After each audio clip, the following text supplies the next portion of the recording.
My aunt's funeral was on a Thursday. The envelope came at 11:30 in the morning, during the reception after the service, between the condolence handshakes and the egg salad sandwiches.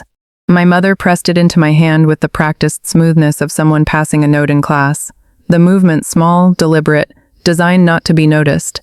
She squeezed my fingers around it and moved away without making eye contact, the way you move away from something you want to have already done. Before I take you through what I found inside, one quick thing.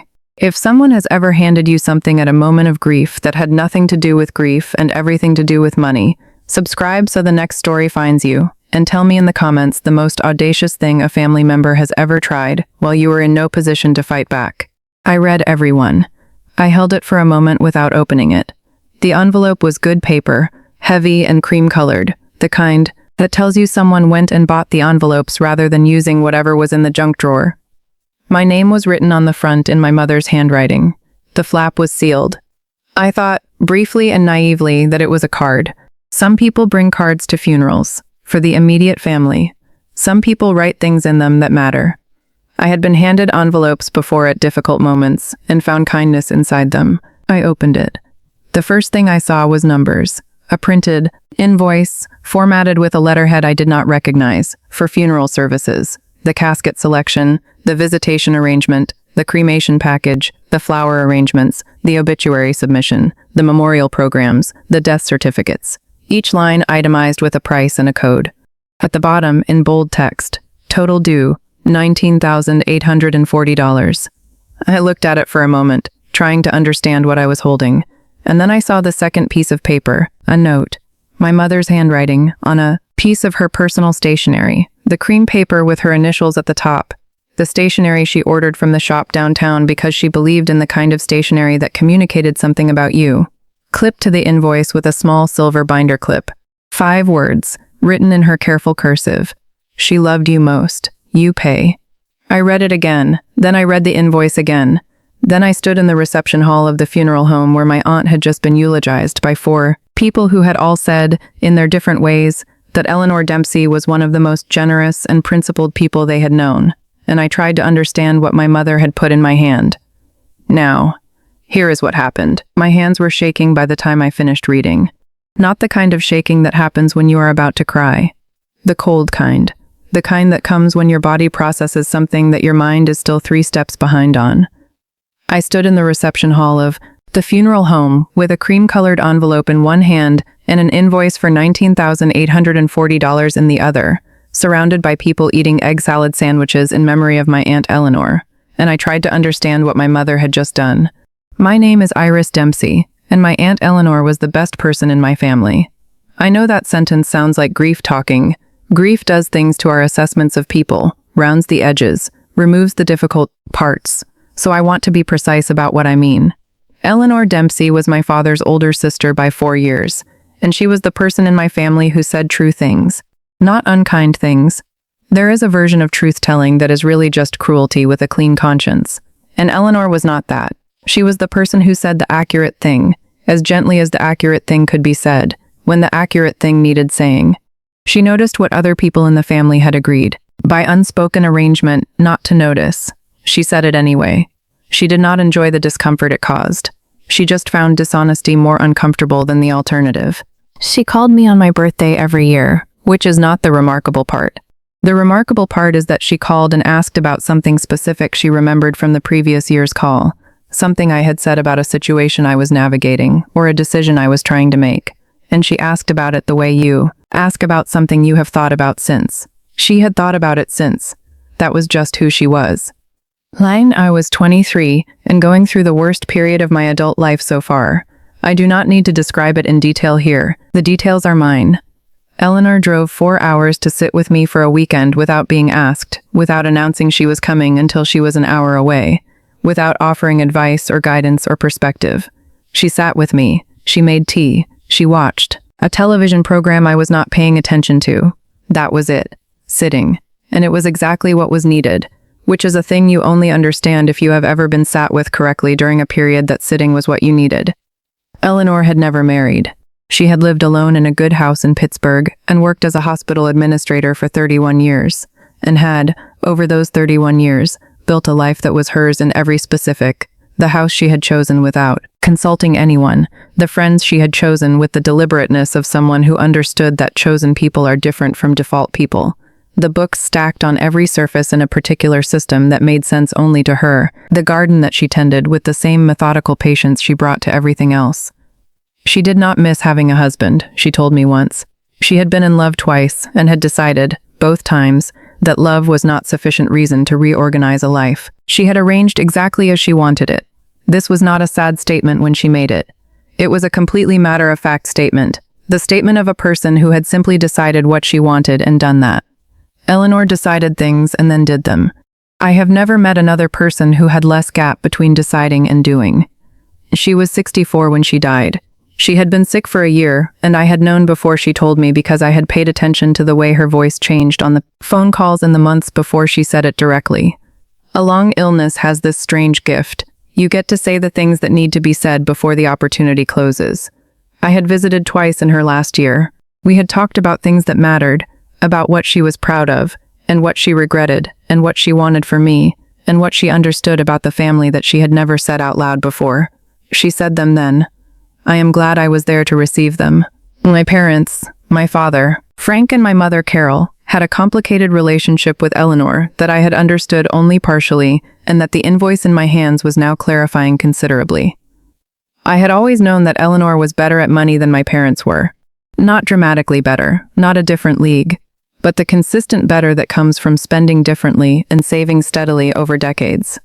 She lived in a good house she owned outright. She had no debt. She had built something solid, from a hospital administrator's salary by the simple discipline of living below what she earned for 30 years, which is the oldest and least exciting financial strategy, and also the one that works most reliably. My parents had a different relationship with money. My father worked in sales and had good years and bad years, and managed the family's finances in the way of a person who is optimistic by temperament and treats the good years as the baseline, rather than the exception. My mother managed the household with the assumption that things would work out, which they generally did, though often only because someone helped them work out. That someone, over the years, had frequently been Eleanor. I had known about some of this, not the details, not the specific amounts, not the documentation, not the terms. I had known it the way you know things that happen in a family around you, but slightly outside your full view, the sense of it, without the specifics. Eleanor had helped. My parents had needed it. This had happened more than once. What I had not known was that Eleanor had documented every loan she'd made, kept the records for 14 years, and written those records into her will. What I also had not known was that my parents knew this, and that the invoice in my coat pocket was an attempt to solve a $21,000 problem by handing me a $19,000 bill on the day nobody would expect me to look too closely at a piece of paper. I will get to the lawyer. First, I need to tell you what I did with the invoice, because what I did, or rather did not do, is part of the story. I did not pay it. I did not find my mother in the reception hall and hand it back to her. I did not make a scene, did not cry, did not confront, did not do any of the things that the moment seemed to be inviting me to do. Eleanor's funeral was not the place for the conversation the invoice wanted to start, and Eleanor deserved better than having her reception disrupted by a fight about money that I had not yet fully understood. What I did was fold the invoice back into the cream envelope, close the flap, put it in my coat pocket, and return to the reception. I accepted condolences. I thanked people for coming.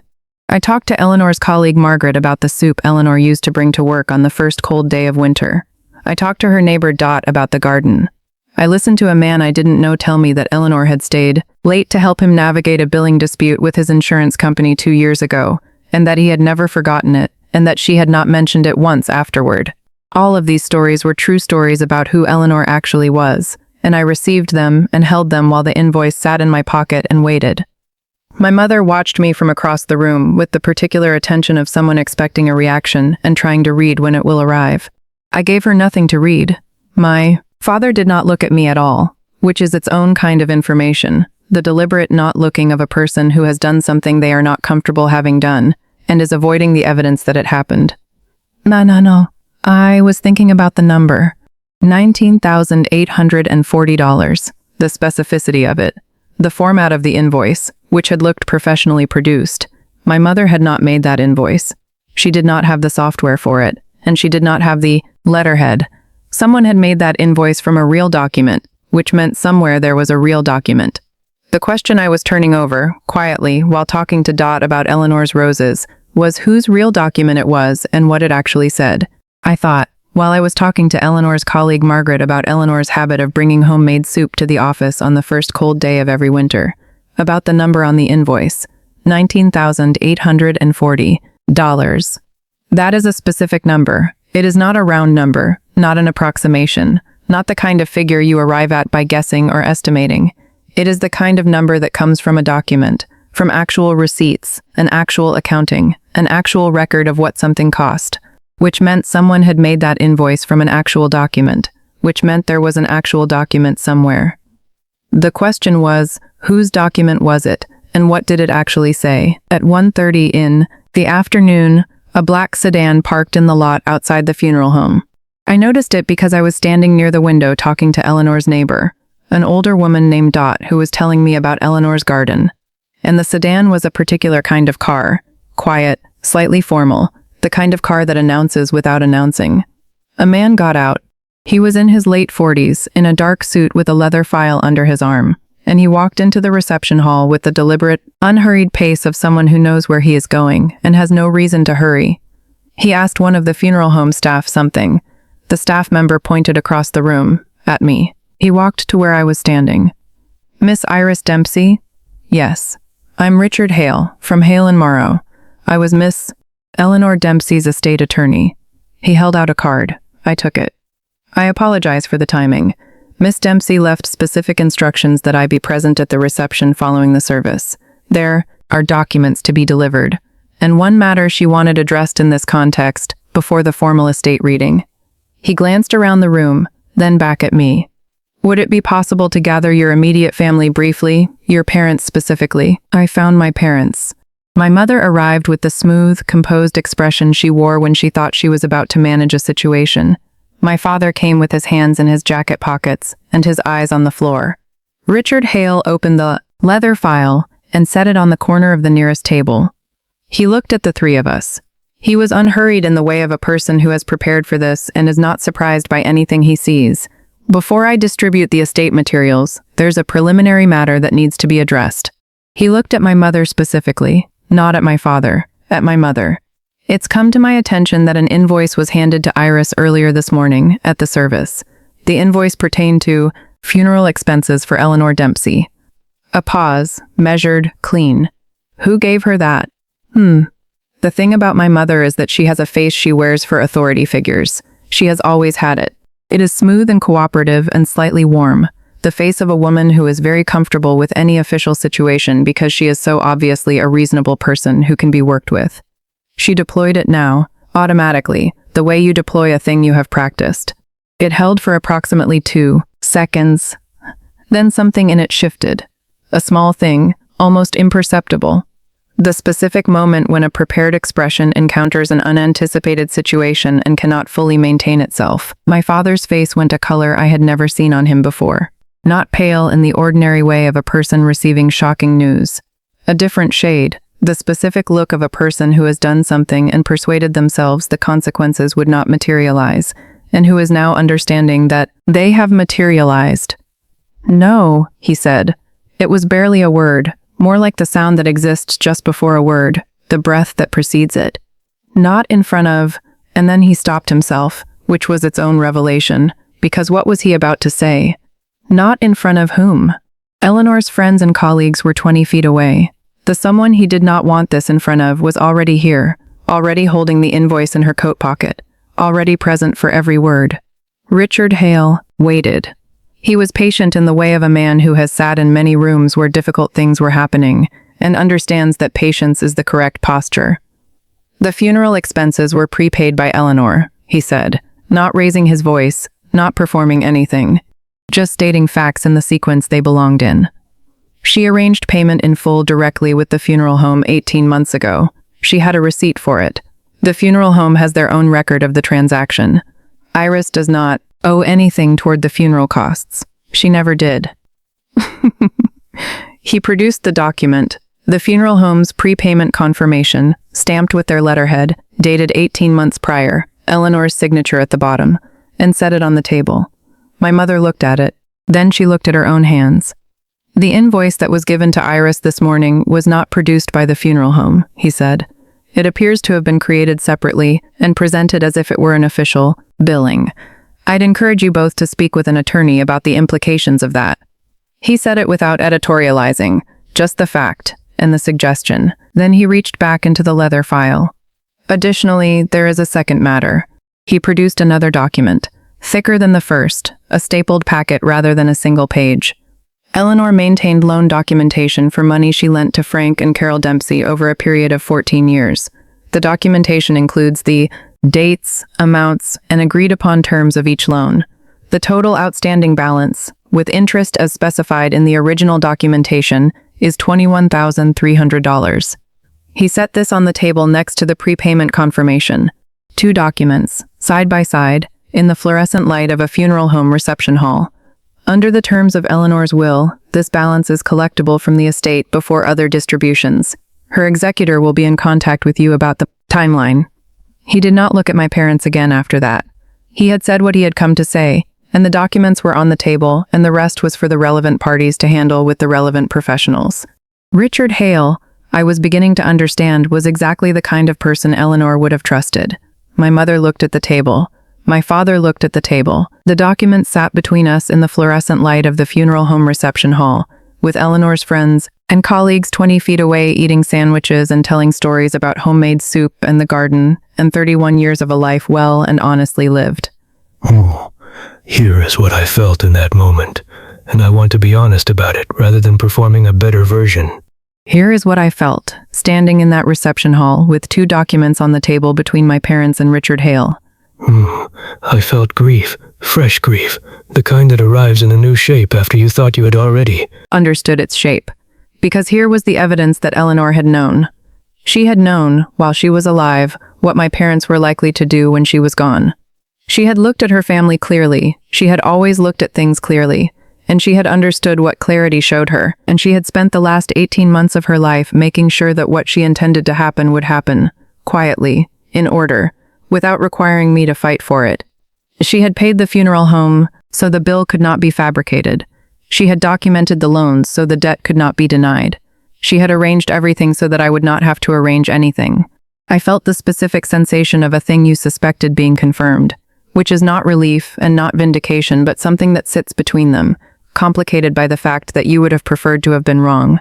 If I had been wrong, if the invoice had been legitimate, if my parents had not done this, that would have meant something different about who they were. Being right means they are who the invoice says they are. And under all of it, the largest thing, a love for my Aunt Eleanor so specific and so enormous that I had to look out the window for a moment to keep myself from breaking down in a funeral home, which was not where I wanted to break down, and was also exactly where she had, from beyond her own death, arranged for me not to have to. Richard Hale, who had the sensitivity of a man who has delivered difficult information to many families and understands the work it takes to receive it, gave me a moment. Then he reached into the leather file one more time. "This is for you directly," he said, "not part of the estate. Eleanor left instructions that it be delivered to you in person, today, before you left the service."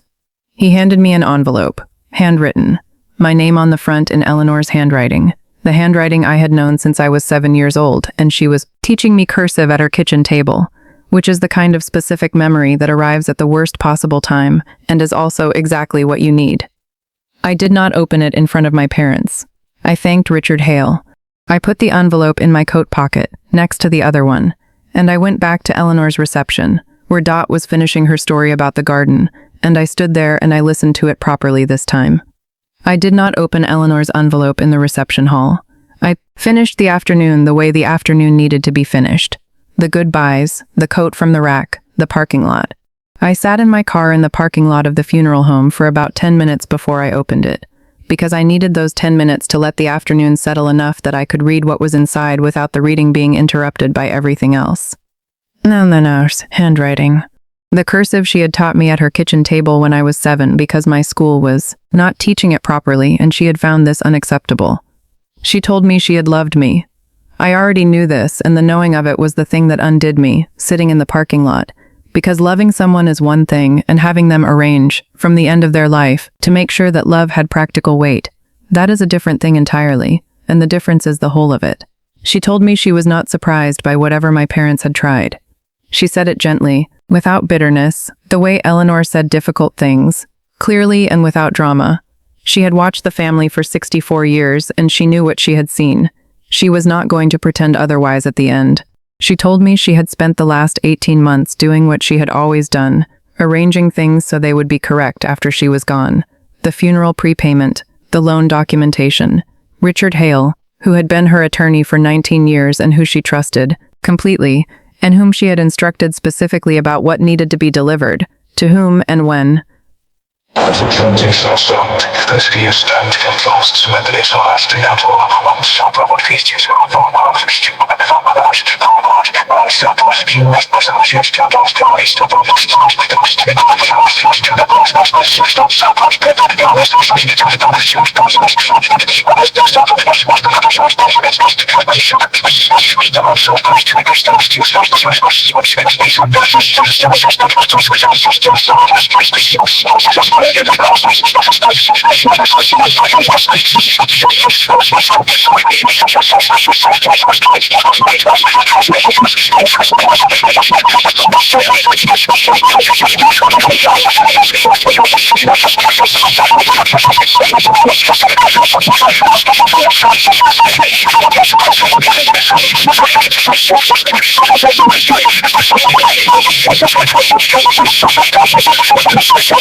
The specific number belongs to me, but it was considerably more than $19,840.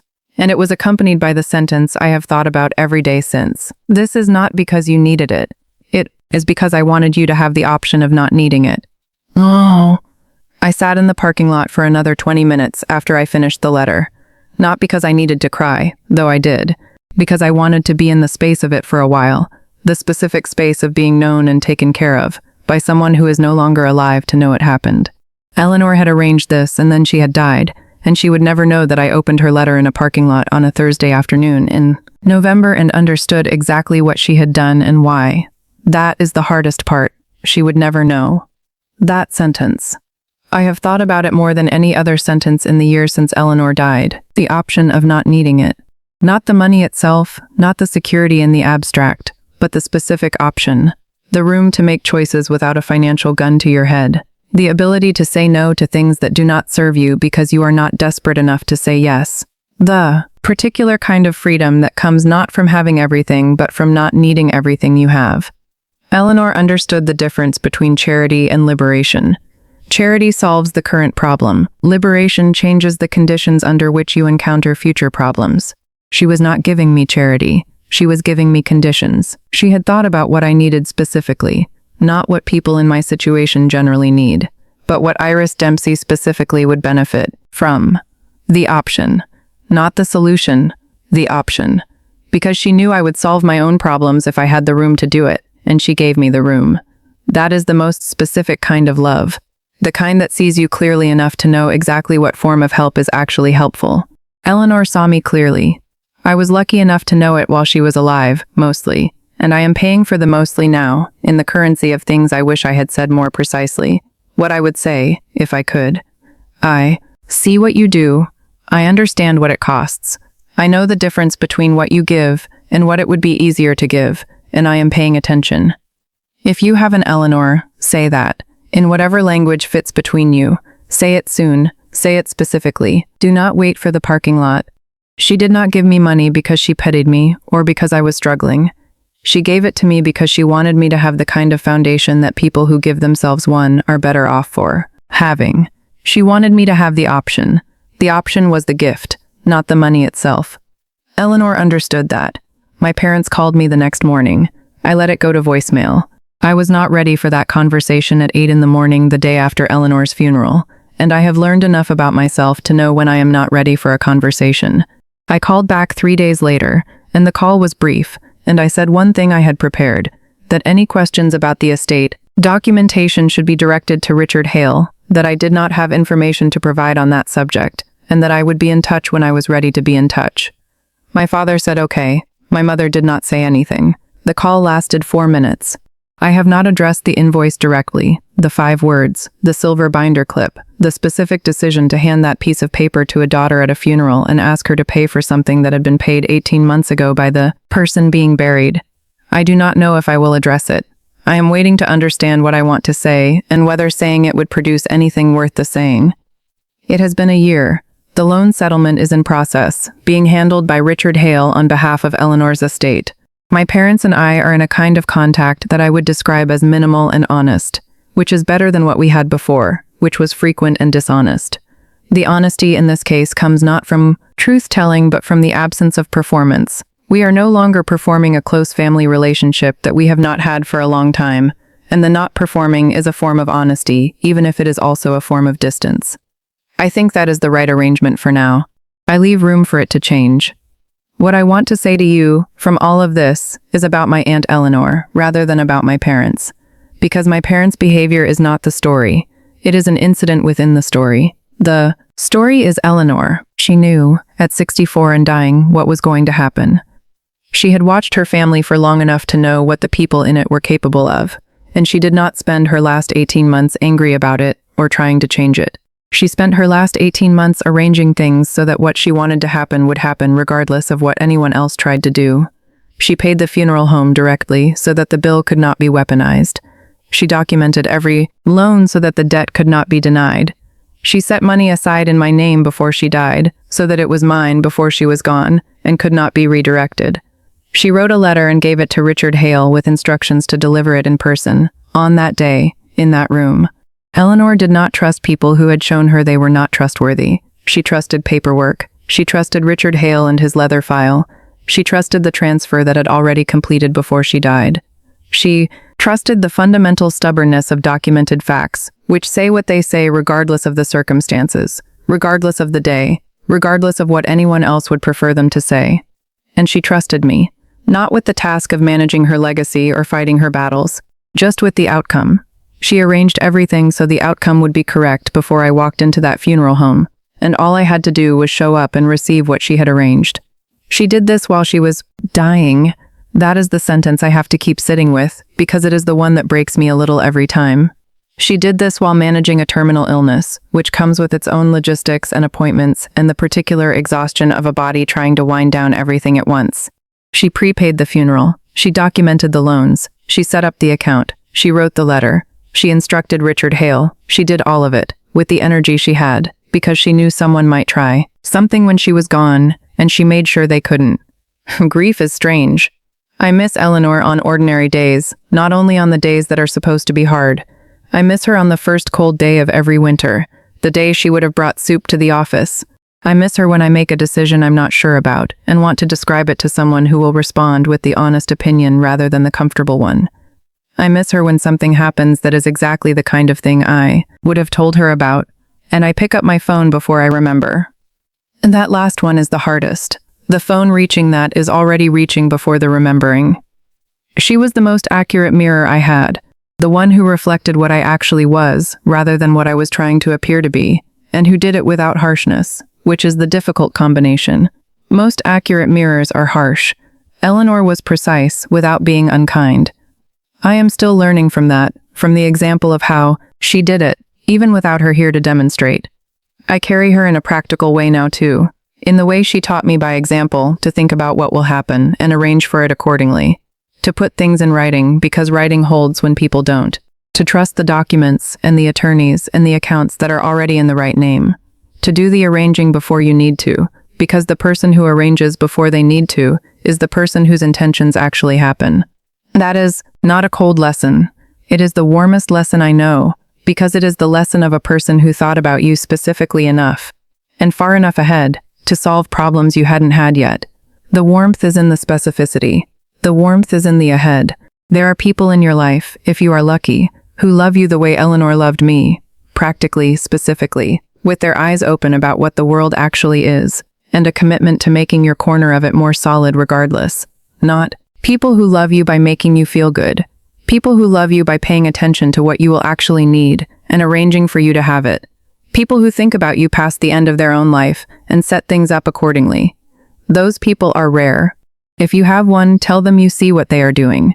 Not in a big way, not as a speech, just the acknowledgement, in whatever form it takes in your relationship, that you notice, that the care they take is not going unnoticed. Eleanor taught me this in retrospect, because I did not tell her while she was alive clearly enough, and the not telling her clearly enough is the only thing about her I would change if I could. She knew I loved her. I am not sure she knew how specifically I understood what she was doing and how much it mattered.